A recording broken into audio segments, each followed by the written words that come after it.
전 기본적으로 평화를 사랑하는 사람이에요. 다른 사람은 몰라도 저는 분명히 그래요.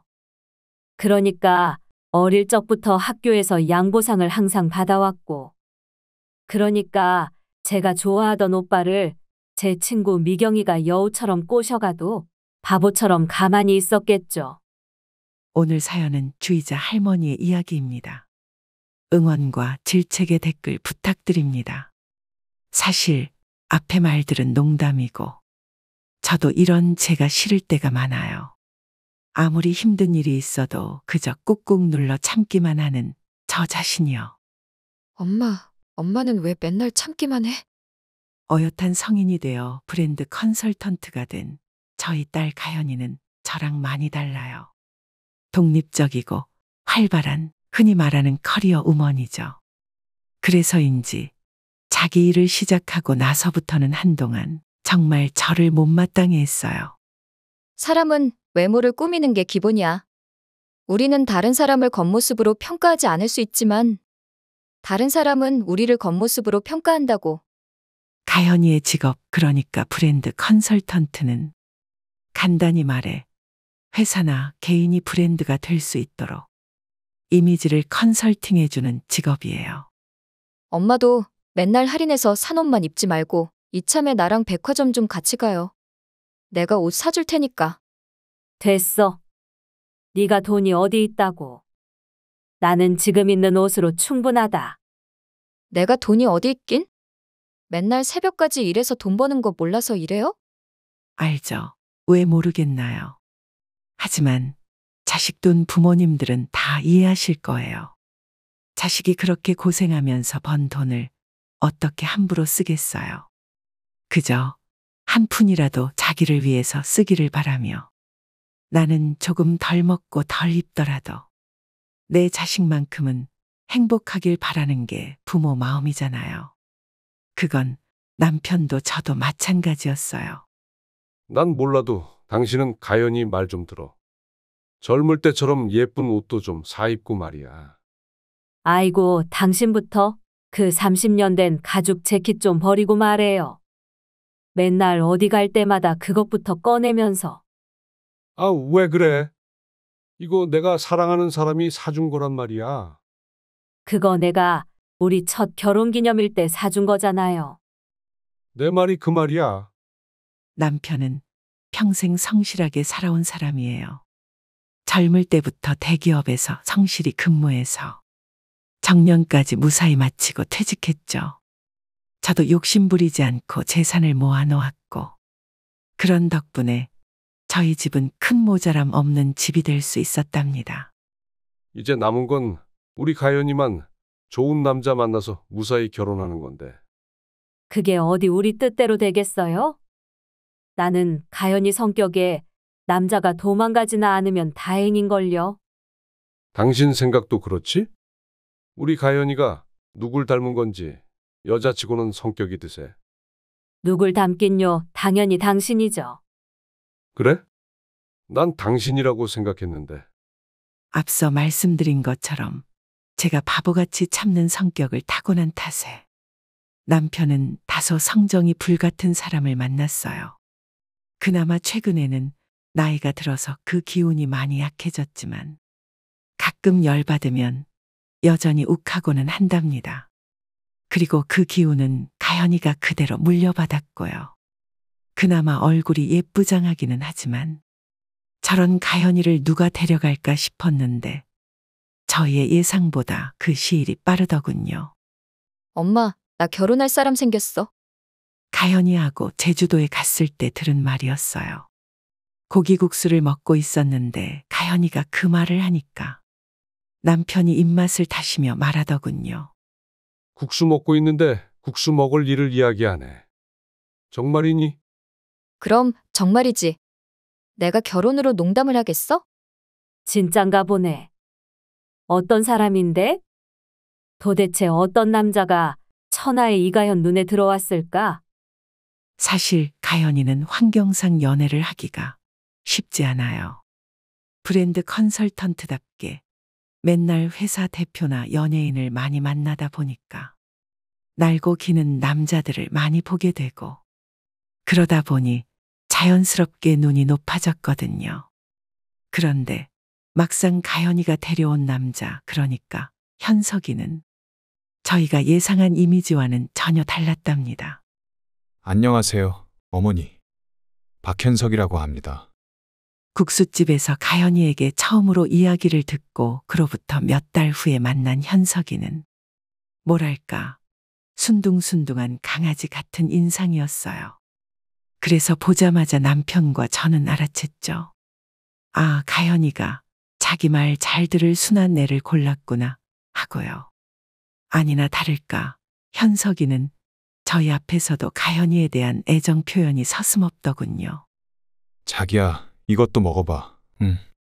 아이, 진짜. 우리 엄마 아빠 앞에서는 이러지 말라니까. 뭐 어때? 부모님도 이러는 거 좋게 보실 것 같은데. 그렇죠, 어머님? 응? 응, 응. 아무래도 남자랑 여자가 바뀐 것 같은데 현석이가 너무 여자 같은 모습이 많아서 솔직히 조금 꺼려졌던 건 사실이에요. 그래도 모름지기 남자라면 의젓한 맛이 있어야 한다고 생각했거든요. 해서 나중에 가연이에게 물어보았죠. 현석이 어디가 좋냐고. 집에 가는 길에 저희가 한 질문에 가연이가 곰곰이 생각해 보더니 답했답니다. 글쎄, 뭐라고 해야 하나? 그냥 찌질한데 뭔가 귀여워. 찌질한데 귀엽다고? 우리는 그걸 콩깍지라고 부르기로 했단다, 가연아. 저랑 남편은 고개를 절레 저을 수밖에 없었답니다. 사랑과 기침은 막을 수 없다고 누가 그랬던가요? 어울리지 않을 것만 같았던 가연이와 현석이의 관계는 점차 깊어졌고 저희에게 결혼 허락까지 받아냈답니다.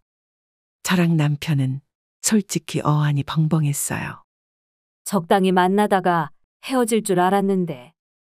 진짜 둘이 결혼을 하네요. 그리고 마침내 만나게 된 사돈내외. 그 만남이 모든 문제의 시작이었습니다. 처음에는 저랑 남편도 좋은 마음이었어요. 선물은 뭘 해가지고 가는 게 좋을까? 글쎄요, 나도 상견례는 처음이라서. 우리가 딸 하나밖에 없는데 처음이어야지. 상견례를 여러 번 하고 싶지는 않아. 그런 농담을 주고받으면서 저희가 준비한 건 고급 양주 한 병과 명품 핸드백이었어요. 무얼 해가야 할까 고민을 많이 하다가 내린 결정이었죠. 현석이네 집안은 그냥 평범한 서민 가정이라고 들었어요. 그래서 애초에 선물 자체에는 큰 기대를 하지 않았답니다. 그런데요, 저희가 기대를 그렇게 낮췄음에도 불구하고 사돈 내외의 만행은 상상을 초월했습니다. 여보, 저거 추리닝 아니에요? 그러게 진짜 추리닝이네. 예의를 갖춰서 제일 좋은 옷을 입고 온 저희와는 달리 사돈 내외는 무려 운동복을 입고 왔더군요. 저희가 너무 놀라서 자리에 앉지도 못한 채 눈을 끔뻑이고 있으니까 그쪽에서 대래 뭐라고 하더라고요. 뭐 하세요? 왔으면 얼른 앉으시지. 네? 아, 네. 너무 당황스러웠어요. 옷차림도 옷차림이었지만 그 두 사람이 저희를 대하는 방식과 태도, 그리고 순간순간 배어나오는 숨길 수 없는 가품까지 모든 게 저희랑은 결이 달랐거든요. 먼저 시작한 건 사돈이었어요. 고춧가루가 시뻘겋게 묻은 젓가락을 입으로 쩝쩝 빨고서는 국자가 있는데도 불구하고 가운데에 놓인 전골 그릇에 자기 젓가락을 푹 담가 고기 건더기를 건져 먹더군요. 그 꼴을 보는데 입맛이 싹 달아났죠. 그런데 오히려 저희더러 뭐라고 했는지 아세요? 왜 이렇게들 안 드세요? 다들 입맛이 없으신가? 라고 뻔뻔하게 말을 하는데, 네, 너 때문에요. 라고 말을 할 수도 없고 얼마나 난처했는지 몰라요. 다음으로는 사부인이 문제였어요. 식사 매너가 둘 다 최악이어도 그래도 꾹 참고 먹고 있는데 사부인이 갑자기 손을 쭉 뻗어 테이블 너머로 제 머리칼을 매만지는 거예요. 어머, 머릿결이 되게 좋으시네요. 관리 받으시나 보다. 네? 아, 그게. 칭찬 감사합니다. 너무 당황스러웠어요. 초면에 제 머리카락을 손으로. 그것도 식사 중에 대놓고 만지는 사람은 처음 본 데다. 하필이면 그게 사부인이었으니까요. 저만 당황한 게 아니라 가연이는 물론 남편까지. 온 가족이 당황했죠. 그런데 정작 그 집 아들인 현석이는 말릴 생각도 없이 가만히 있더군요. 가연이를 통해 나중에 물어보니 아, 그게 저희 부모님이 워낙 사교성이 좋으세요. 그래서 처음 보는 사람한테도 스스럼 없이 다가가시고요. 라고 말을 하는데 그게 사교성이 좋은 거니 그냥 개진상 부부지 라고 말을 하고 싶은 걸 겨우 참았답니다. 그날 상견례를 마치고 나서 가연이랑 이런저런 이야기를 많이 했던 것 같아요. 저희도 많이 당황스러웠지만 가연이 본인도 힘들어했죠. 엄마, 아빠, 미안해요. 나도 두 분이 저러실 줄은 꿈에도 몰랐어. 분명 내가 만날 때까지만 해도 조금 유난스럽기는 해도 좋은 분들인 것 같았는데. 딸이 너무 힘들어하니까 저희까지 힘들더라고요. 그래서 차마 저희 속 마음에 있는 말까지 다 하지는 못하고 그냥 그런 딸을 다독였답니다. 아휴, 뭐 그런 거 가지고 그러니. 그래, 우리는 괜찮아. 초면에 어색했는데 먼저 다가와 주니까 우리도 좋던 걸 뭐. 물론 모두 선의의 거짓말이었지만요.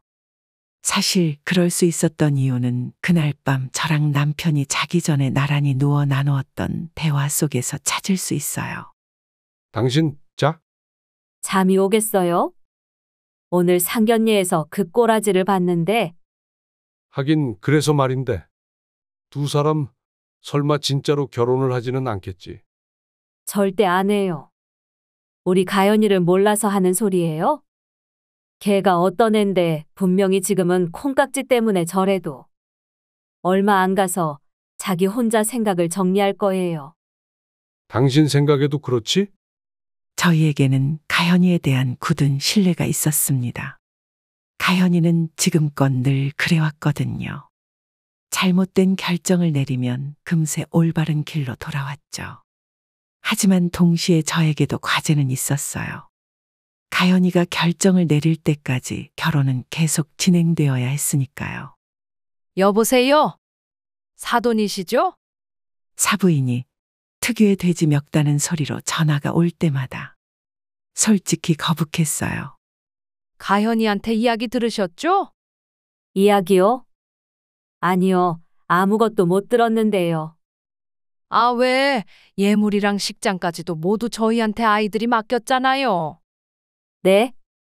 예물은 그렇다 쳐도 식장까지요? 저는 순간 당황했어요. 요즘 아이들이 얼마나 까다롭나요? 특히나 가연이는 직업이 직업인 만큼 자기 이미지 관리 차원에서도 직접 나설 줄 알았는데 양가에게 맡길 줄은 몰랐죠. 그런데 나중에 가연이에게 직접 확인해 보니 또 말이 다르더라고요. 아, 그거요.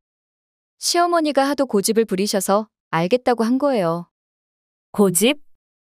네, 원래 식장만큼은 제가 하려고 했는데 시어머님이 계속 결혼식장도 자기가 하고 싶다고 하더라고요. 아니, 뭐 그런 양반이 다 있어? 자기가 알아봤자 너보다 뭘 안다고. 모르겠어요. 나도 어지간히 설득해봤는데 고집불통이라 싸우기 싫어서 그냥 알겠다고 했어요. 가연이의 이야기를 듣고 나니 화가 나더라고요. 아니, 자기가 뭐라고 그렇게 나서나 싶어서요. 자기가 잘 꾸미고 다니면 몰라. 어디 몸빼 바지 같은 추리닝만 입고 다니면서 사돈이 직접 만나서 식장 계획을 잡자고 한 건 주말이었어요. 전혀 마음이 내키질 않아서 발걸음이 무거웠지만 그래도 꼭 참고 갔답니다. 그리고 그렇게 만난 사부인은 곧장 말 같지도 않은 소리를 뱉더군요. 일단 식장은 여기로 정했어요. 네? 벌써 정해오신 거예요? 그럼요. 시간이 금인데 빨리빨리 정해야죠. 자리에 앉자마자 사부인이 저에게 내민 식장 카탈로그는 정말 어디 90년대에나 볼 법한 후진 디자인이었어요.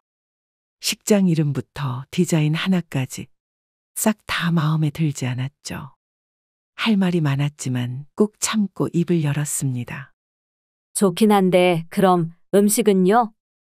저희 쪽 손님도 많이 올 건데 음식은 저도 맛을 봐야 하지 않을까요? 아유, 걱정을 말아요. 여기가 손맛 좋기로 유명한 사람이 하는 곳이라 그런 걱정은 안 해도 돼요. 아니, 그래도 걱정을 말라니까요. 제 친구가 하는 곳이라 신경 안 써도 돼요. 왜 이렇게 식장을 자기 멋대로 정했나 했더니 결국 자기 지인을 챙겨주기 위해서였더라고요. 심지어 거기서 끝이 아니었어요. 그리고 하객 수는 각각 50명 정도만 하면 좋겠어요. 네? 아니, 저희 쪽에서는 부를 사람이 많아요. 50명으로는 턱없이 부족한걸요. 어차피 식장이 좁아서 100명 이상 부를 공간도 없어요. 그리고 누구는 하객 부를 사람이 없는 줄 알아요? 저희도 부를 사람 많은데 줄이고 줄인 거라고요. 어이가 없었어요. 까놓고 말해서 사돈네 집안하고 우리 집안 차이가 나는 만큼 부를 하객의 규모도 분명 차이가 날게 분명했거든요. 어디 규모뿐인가요? 지인의 퀄리티도 다를 게 분명했죠. 저희는 남편의 동료들만 불러도 어지간한 임원급들이 올 텐데 동네에서 구멍가게만 하는 사돈네는 글쎄요. 할 말이 많았지만 참았습니다. 그런데 그때 그런데 말이에요. 전에도 한 말이지만 머릿결이 참 좋으시네요. 말과 함께 또 제 머리칼을 만지는 게 아니겠어요. 제가 순간 당황해서 흠칫하는 사이 사부인이 제 머리카락을 거의 잡아당기듯 하더니 에이, 그런데 한 가지가 아쉽네요. 라고 말하는 거예요. 아쉽다고요? 뭐가요? 저도 모르게 한 말에 사부인이 말하더군요. 머릿결은 좋으신데 패션 감각이 영. 솔직히 가연이가 브랜드 컨설턴트라고 해서 어머니 피를 받았을까 싶었는데 그건 또 아닌가 보네요. 이건 또 무슨 신박한 방식의 모욕인가. 너무나도 황당무리한 언행에 저는 눈을 끔뻑였습니다. 저의 패션을 지적한 사부인의 겉모습을 찬찬히 살펴보았어요. 머리부터 발끝까지 고상함이라고는 찾아볼 수 없는 시장 바닥 아줌마의 모습. 그런데 이런 사람이 오히려 나를 지적하다니. 아니, 그래도 사부인 방금 하신 말씀은 조금 무리하신 거 아닌가요? 라고 말을 하려던 찰나 사부인이 깔깔 웃으며 제 팔을 아프게 때리더군요. 아이고, 농담이에요, 농담. 표정 봐. 무서워서 농담도 못하겠어요. 약간 옷을 못 입으시는 건 맞지만 욕먹으실 정도는 아니에요. 아니, 그게 무슨... 제가 제일 싫어하는 게 사람 잔뜩 기분 나쁘게 해놓고 자기가 욕먹을 것 같으면 농담이라고 하는 거거든요. 그런데 예비 사부인이라는 인간이 그 짓거리를 하고 있으니 정남이가 뚝 떨어지더라고요. 그게 티가 났던 건지 제가 집에 돌아오니까 남편이 바로 묻더군요. 왜 그래? 오늘 무슨 일 있었어? 왜 묻는데요? 벌써 나한테 대답하는 말투부터 무섭잖아. 아이쿠 무서워라. 칼만 안 들었지. 살벌해서 같이 침대에도 못 눕겠어. 그럼 소파에 가서 자던가요. 그럴까? 당장 이리 안 와요? 그렇게 남편에게 한참 하소연했어요. 처음에는 그냥 고개를 끄덕이며 듣던 남편도 나중에는 자기가 더 화를 내더라고요. 아니, 뭐 그런 정신 나간 여편네가 다 있어. 다음에는 양가 부모가 함께 만나자고 해. 내가 아주 그냥 헛소리를 못하게 혼을 내줄 테니까. 당신이 그럴까봐 내가 혼자 간 거 아니에요. 우리 나이가 몇인데 싸워서 뭐 하려고요. 더더군다나 가연이네 예비 시부모들이랑. 아니, 그게 가연이의 예비 시부모. 그 한마디에 다혈질인 남편도 입을 다물더군요. 사람이 참 아이러니한 것이 평소에는 아무리 드세고 강한 사람도 자기 자식이 피해를 입을 것 같으면 입을 다물게 돼요. 어느 날은 가연이랑 통화를 하는데 그 녀석이 그러더라고요. 엄마, 준비는 잘 돼가는 중이죠? 응? 아, 뭐 그렇지. 너는 좀 어떠니? 요즘도 현석이랑 별 문제 없지? 문제는요. 그냥 서로서로 참는 거죠, 뭐. 가연이 네 성격에 참는다고? 저의 말에 가연이가 깔깔 웃더군요. 나도 이런 내가 신기해요. 평생 남한테 맞추면서 살아본 적이 없었는데, 이번에도 결혼 못하면 끝이라는 생각이 들기도 하고, 어쨌든 현석이가 좋으니까 가능한 일인 것 같아요. 아무리 상대방 집안이 나한테 별로라고 한들 내 딸이 그렇게 좋다는데 부모가 되어서 자식이 좋다는 결혼을 막을 수 있는 사람은 많지 않을 거예요. 저도 마찬가지였죠. 그리고 그것을 사부인은 집요하게 파고들었고요. 듣자 하니 가연이가 우리 현석이를 많이 좋아한다면서요? 네? 아니, 현석이가 그런 말을 해요? 그럼요. 우리 아들하고 저는 각별하거든요. 현석이가 얼마 전에 그러더라고요. 가연이 마음을 자기가 아주 꽉 붙잡아 놨다고요. 그 말을 듣는데 기분이 좋지 않았습니다. 차라리 내 욕을 했으면 했지. 저 따위로 내 자식을 은근히 아래로 보는 말투가 좋지 않더군요. 물론 사부인은 저에게 틈틈이 부당한 요구를 하는 것도 잊지 않았어요. 그리고 예식 시간 말인데요. 예정보다 조금 더 앞당겨야겠어요. 네? 아니, 이미 2번이나 사부인 때문에 바꿨잖아요. 그런데 또 바꾼다고요? 그게 그렇게 됐어요. 아무튼 그런 줄 알고 계세요? 그렇게 하나를 넘어가면 그 다음에는 또 와서 요즘은요, 아들이 더 귀해서 예물 예단도 딸 쪽에서 더 많이 하는 거 아시죠? 아들이 더 귀하다고요? 뉴스를 보면 안 그렇던데. 아이고, 사돈. 편향된 뉴스를 보시는 모양이네요. 요즘 같은 세상에서는 제일 무서운 게 사람이에요. 중립적인 뉴스하고 좋은 사람을 사귀셔야죠. 저처럼요. 라는 말 따위를 늘어놓는데 그 뻔뻔한 주둥이를 제발 좀 다물었으면 싶더라고요. 사람을 바보로 아는 것도 아니고 도대체가 점점 스트레스가 심해져 갔어요. 아무리 제가 참는데 일가견이 있다고는 하지만 사부인의 행동은 그 정도가 지나쳤으니까요. 그리고 그러던 차에 현석이로부터 연락이 왔습니다. 뜻밖이었죠. 예비 사위가 장모를 따로 만나고 싶어 하는 것도 흔치 않지만 무엇보다 제가 본 현석이 그러니까 마마보이 현석이답지 않은 말을 꺼냈거든요. 장모님, 혹시 저희 부모님께서 이상한 말씀 하시지는 않으셨나요? 응?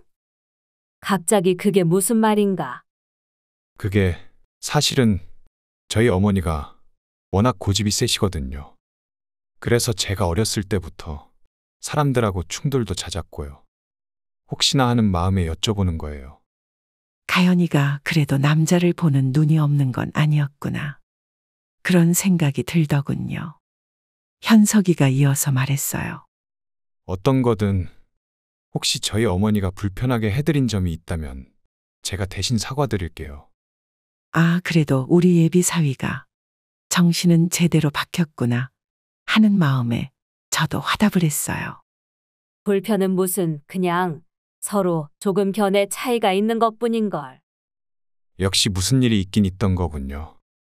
장모님, 그냥 편하게 말씀해 주세요. 그게 사실은 저는 고민하다가 결국 그간 있었던 일들을 털어놓았어요.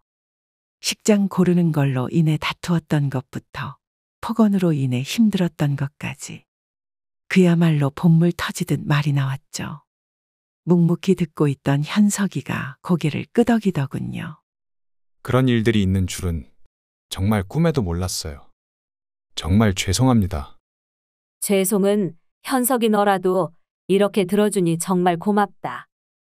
그날 현석이와 대화를 하고 나서 한결 마음이 풀리는 기분이었어요. 솔직히 사돈 내외 상태를 보고 가연이를 이대로 보내도 되는 건가 걱정이 많았는데 저런 사위가 곁에 있으면 괜찮겠다 싶었죠. 그런데 그런 말 아시죠? 믿는 도끼에 발등 찍힌다고요. 며칠 후 사부인과 또다시 논의를 위한 자리에 나가보니 현석이가 함께 있더라고요. 제가 의아해하면서 인사를 하는데 현석이가 말을 하는 거예요. 장모님 오셨어요. 앉으세요. 기다리고 있었어요. 아니, 현석이 네가 여긴 어쩐 일로? 좋지 않은 예감이 들었고 결과적으로 그건 적중했습니다. 현석이가 말 같지도 않은 중재를 하려고 했거든요.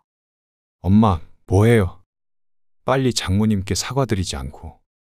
아이고, 사돈 죄송해요. 제가 그동안 아주 큰 실례를 했네요.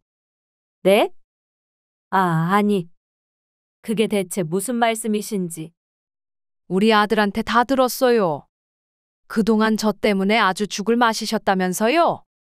알고 보니 현석이가 저에게 들은 말을 그대로 사부인에게 전달했더군요. 너무 당황스러웠어요. 우리 사이에서 끝난 줄 알았던 말을 자기 엄마한테 그대로 전달하다니요. 사부인이 거듭 저를 노려보면서 미안하다고 하는데 그게 어디 사죄인가요? 앙심을 품은 복수의 예고편이지.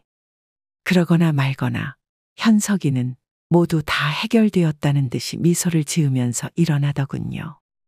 자, 이제 다 됐죠? 나머지는 두 분이 알아서 이야기하세요. 또 쓸데없이 싸우지들 마시고요. 응, 그래 아들. 현석아. 잠깐 기다려. 아이고, 바쁜 아들을 왜 붙잡아요? 그냥 가게 두세요. 현석이는 그렇게 무심하게 가버렸고 저는 저에게 앙심을 품은 사부인과 단둘이 남았습니다. 제가 어쩔 줄 모르겠어서 불안한 얼굴로 사부인과 마주 앉았어요. 그러자 그 여자가 자기 아들이 완전히 떠났는지 확인하고는 기다렸다는 듯 입을 열더군요. 그래, 아주 그간 대단한 인내를 하셨던 모양이에요? 내 아들한테 바로 뽀르르 달려가 꼰지른 걸 보면 아니, 사부인 그게 아니라요. 아이고, 됐네요. 낯간지럽게 사부인은 무슨. 그냥 앞으로는 제가 극도로 존대하도록 할게요. 어떻게 희자 선생님이라고 부르면 될까요? 아이고, 나 참. 나는 그냥 자기 생각해서 조언했던 거 가지고 이렇게 사람 뒤통수를 때릴 줄은 몰랐네. 그쯤 되니 저도 인내심의 한계가 오더군요. 내가 뭘 잘못했다고 이런 소리를 들어야 하는 거지. 난 그저 자기 아들이 물어보길래 있던 사실을 이야기했을 뿐인데 결국 저도 못 참고 입을 열었어요. 아니, 사부인. 억지도 적당히 부리셔야죠. 뭐라고요? 그래, 이제야 본색을 드러내는구만. 본색이 아니라 그동안 내가 예의를 지켜왔던 거죠. 입은 삐뚤어졌어도 말은 바로 해야지 그동안 사부인이 했던 게 어딜 봐서 생각한 조언이에요? 아이고, 그래, 더 말해봐요. 그런 거지 같은 결혼식장은 살면서 처음 봤어요. 거기다가 내 옷 지적하는 건 또 어떻고요? 사부인 거울도 안 보세요? 뭐라고? 당신 지금 말 다 했어? 다 큰 어른으로서 부끄럽지만 그 자리에서 소리를 고래고래 지르며 한참을 다투었어요. 그러고 나서 어떻게 되었냐고요?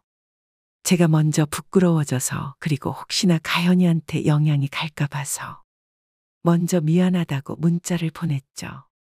그마저도 억울했어요. 애초에 시작은 그쪽이었으니까요. 그런데 상대 반응이 어쨌는지 아세요? 아, 예. 저야말로 죄송합니다. 앞으로 이런 일 없도록 하겠습니다. 라고 답장이 온 거 있죠? 그 뒤로 식장 예장이고 예물 예단이고 싹 다 제 연락을 무시하더군요. 어쩌다가 연락이 닿아도 이런 식이었어요. 그냥 희자 선생님 알아서 하세요. 아무것도 모르는 무식쟁이인 제가 뭘 알겠나요? 그리고 어차피 일이 된 거 예물 예단도 식장 규모도 다 줄여버리죠 뭐. 그 문자를 받았을 때는 정말 화가 머리끝까지 치밀었답니다. 아, 뭐 이런 정신 나간 년이 다 있어? 그간 한 번도 입에 담지 못했던 쌍소리도 나오고 아주 그냥 화가 나서 발을 동동 구르다가 그러다가 눈을 뜨니 병원이더라고요. 엄마, 괜찮아? 이제 좀 정신이 들어? 곁에는 가연이가 와 있더라고요. 여기가 어디니? 어디긴 병원이지. 아빠 말로는 엄마 혼자 화를 내다가 갑자기 쓰러졌대. 도대체 무슨 일이 있었던 거야? 가연이는 아무런 말도 듣지 못한 건지 정말 영문을 모르겠는 표정이었어요. 저는 그런 딸의 얼굴을 보며 마음이 복잡해지더군요. 말을 하는 게 과연 옳을까? 그렇게 하면 우리 딸의 결혼을 내가 방해하는 게 아닐까 싶어서요.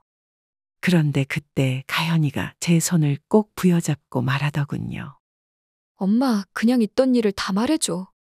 제발. 엄마 쓰러진 시간 동안 내가 얼마나 힘들었는지 알아? 가연이의 말에 저는 그제서야 깨달았어요. 제가 마냥 참는다고 그게 우리 가족에게 좋지 않다는 것을. 오히려 내가 참아서 가연이는 물론 남편에게도 해를 끼칠 수 있다는 걸요. 그래서 결국 입을 열었습니다. 그게 사실은 말이지. 처음부터 끝까지 사부인과 있었던 일들을 모두 이야기했어요. 솔직히 말해서 말을 하면서 주저가 많이 되었어요. 가연이의 반응이 어떨지 예상이 되지 않았거든요. 어찌 되었든 그 아이가 좋아하는 남자의 부모에 대한 이야기이니까요. 그런데 가연이의 반응은 놀랍도록 차분했습니다. 제 딸은 이야기를 들으면 들을수록 얼굴을 차분하게 굳히더니 이내 고개를 느리게 끄덕였어요. 그래? 그랬단 말이지? 알았어요. 엄마가 그동안 너무 고생이 많았네.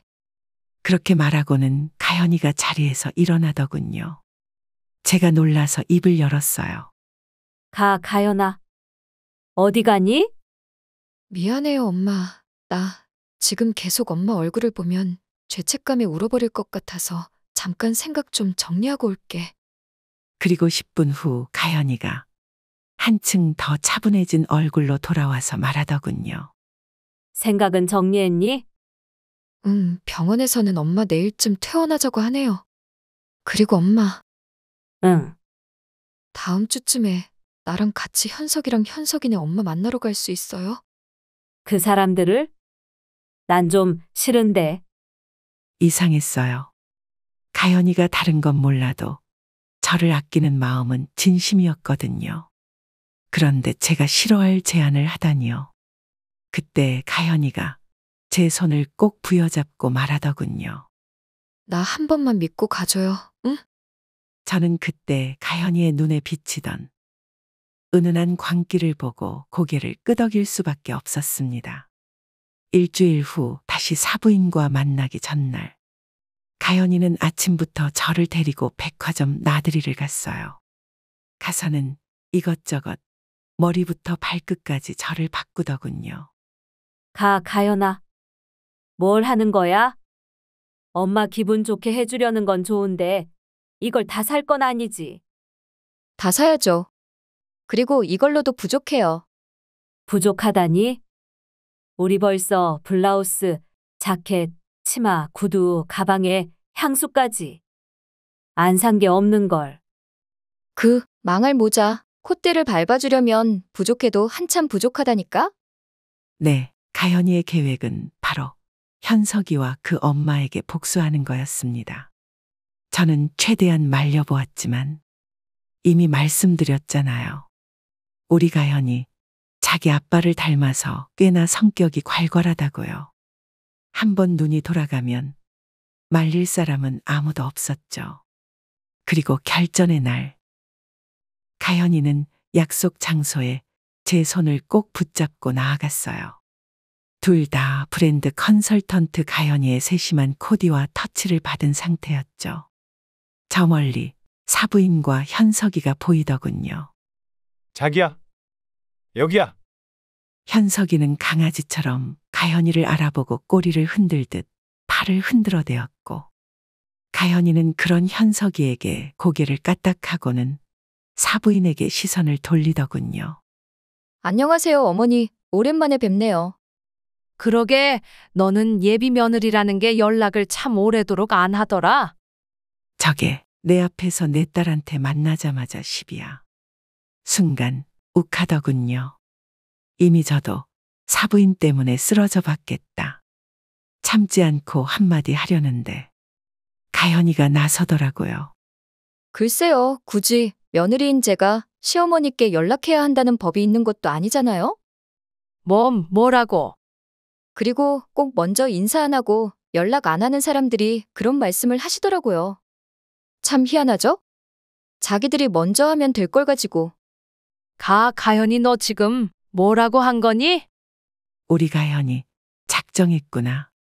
저마저도 당황한 와중에 현석이가 중재하더군요. 다들 좋은 날 왜 그래? 엄마도 굳이 가연이를 왜 건드려? 애초에 엄마가 너무 시비조로 말하기는 했어. 아니, 나는 그냥 인사한 거야. 인사. 그렇게 첫 긴장이 어떻게 넘어가고 저희들은 근처 식당으로 이동했어요. 가연이가 직접 예약한 고급 서양식 레스토랑이었죠. 그런데 자리에 앉아 샐러드를 먹으려던 찰나 사부인이 또 시비를 걸기 시작하더군요. 그나저나 둘이 너무 꾸미고 나온 거 아니에요? 우리는 그냥 가볍게 나왔는데 사람 비교되게 싫이. 역시 정신을 못 차렸구나. 사부인은 아까 가연이에게 한 방 먹은 것 때문인지 더 이를 갈고 말하는 느낌이었어요. 그때 가연이가 태연하게 샐러드를 집어먹으며 말하더군요. 글쎄요, 상견례에 추리닝을 입고 오는 사람보다는 그게 더 낫지 않을까요? 뭐라고? 아니, 가연이 너? 아까부터 시어머니 나한테 그게 무슨 말버릇이니? 네? 전 그게 어머니라고 말씀드린 적 없는데요? 가연이가 눈을 똘망똘망하게 뜬 채로 말하더군요. 전 그냥 인터넷에서 봤던 어떤 못 배운 가족 이야기를 한 건데. 어머니도 그러셨었어요? 전 상견례 당일에는 너무 긴장을 했어서 뭘 입으셨는지 기억도 안 나요. 아니. 그게 사부인의 얼굴이 울그락불그락해지더군요. 가연이가 흐름을 놓치지 않고 입을 열었어요. 만약 어머님께서 그러셨다면 분명 이유가 있으셨겠죠. 전 이해해요. 그런데 제가 인터넷에서 본 그 가족은 정말 웃기더라고요. 몸빼 같은 추리닝이나 주워 입고 다니는 주제에 또 자존심은 있어서 오히려 며느리네 부모 옷을 지적하질 않나? 자기들이 폭언을 해놓고 장난이라고 하질 않나? 순내로남불 정신병자들이라니까요? 이것들이 나를 바보로 알아. 지금 내 이야기를 하는 거잖아. 사부인이 자기를 줄줄이 저격하는 말들에 못 참고 소리를 빽 지르더군요. 돼지처럼 퉁퉁한 뱃살이 추리닝 속에서 출렁거렸고 그 꼴을 너무 웃겨서 저도 모르게 풋 하고 웃음을 터뜨렸어요. 웃겨. 내가 지금 웃겨. 네, 웃기죠? 뭐라고? 이미 가연이가 복수의 칼을 뽑았겠다. 저도 망설이지 않았습니다. 웃길 수밖에 없지 않겠어요? 말이 좋아 사부인이지. 아직 결혼도 안 한 사이인데 어디 못 배워먹은 못된 짓거리나 하려고 들고 저질 삼류 사기꾼도 안 할 망발을 한단 말인가요? 이것들이! 야, 아들! 넌 엄마가 당하는데 가만히 있을 거야? 현석이는 자기 엄마의 재촉에 마침내 입을 열더군요. 자기야, 갑자기 왜 이러는 거야? 아무리 안 좋은 일이 있어도 그렇지. 좋게 좋게 대화로 풀면 될 걸 가지고. 그때 가연이의 눈빛이 싸하게 변했어요. 엄마인 저조차도 순간 흠칫할 정도로요. 대화로 풀어?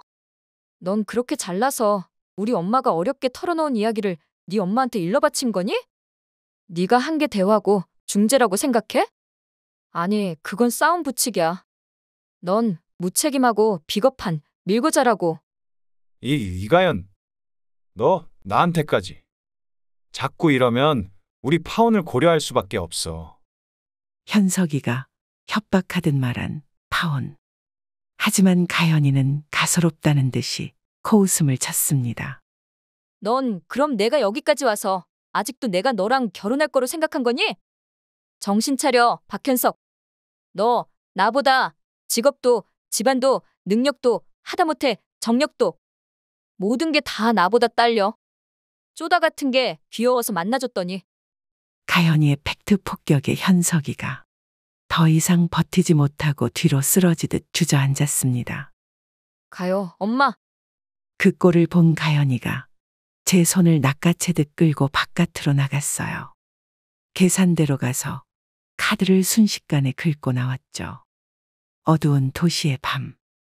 제 앞에서 저를 이끄는 딸의 뒷모습을 보는데 녀석이 저를 위해 복수해 준 것이 통쾌하기는 했지만 동시에 마음은 복잡했어요.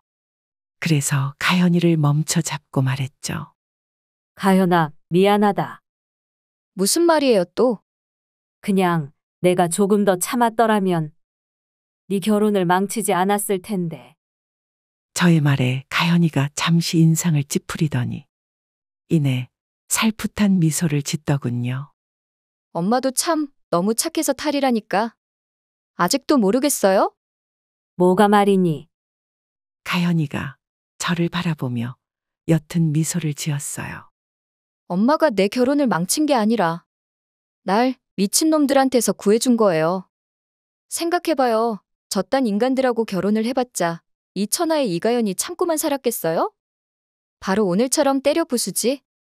가연이의 뼈있는 농담에 저도 모르게 웃음을 지을 수밖에 없었습니다.